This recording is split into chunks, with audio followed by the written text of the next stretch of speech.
Bonjour les irrésistibles et bienvenue. Comment on s'est fait voler 200 € sous nos yeux? Eh bien, c'est ce que je vais t'apprendre dans cette vidéo, puisque j'aimerais que tu voies la technique que le pickpocket utilise pour éviter de te faire avoir si tu tombes face à un gars comme ça. En tout cas, ce fameux gars-là ne parlait pas bien français, il a réussi à déstabiliser notre collaboratrice et voilà comment elle s'est fait avoir 200 €.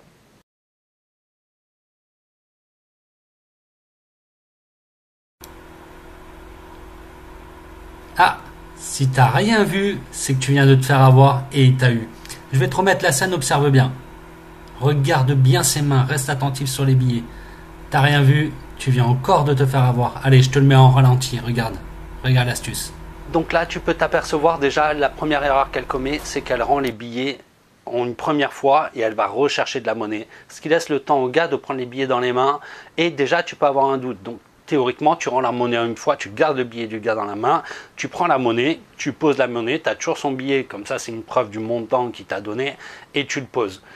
Observe bien sa poche arrière, ça y est, il vient de mettre les billets, donc il vient de voler. Et donc là, il continue à manipuler, l'air de dire je comprends pas, et elle regarde s'il a de la monnaie ou quoi. Donc voilà, hop. Donc si t'as rien vu, tu viens de te faire berner, allez, je te mets un petit ralenti, regarde la technique encore une fois. Regarde bien les billets d'en dessous.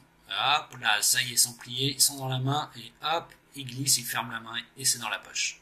La deuxième erreur qu'elle commet, et oui, il avait les billets dans les mains, il les remet dans la caisse, il te pousse la main pour les reposer. Donc oui, c'est une erreur, même si tu as bien regardé, puisque elle nous l'a dit, j'ai regardé les billets sans arrêt parce que je me doutais qu'il se passait un truc, etc.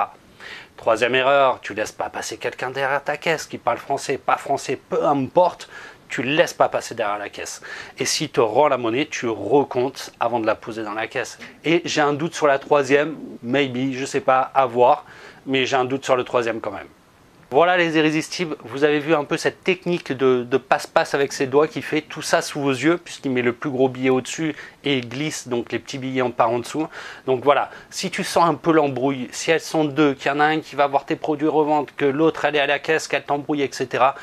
En tout cas, essaye de bloquer tout, canalise le truc, garde ton sang-froid surtout et reste maître de la situation. C'est comme ça qu'ils vont t'avoir, c'est en essayant de te berner. Là, en l'occurrence, le fameux personnage ne parlait pas français, donc Steve doit passer derrière la caisse pour te faire comprendre, etc.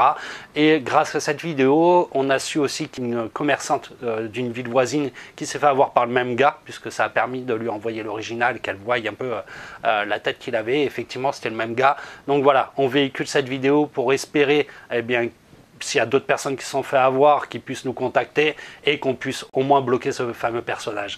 Je te remercie de ton attention. Si tu n'es pas abonné à la chaîne, pense à t'abonner parce qu'il va y avoir des petites vidéos sympas qui vont arriver. Moi, je te dis à très bientôt. Ciao, ciao!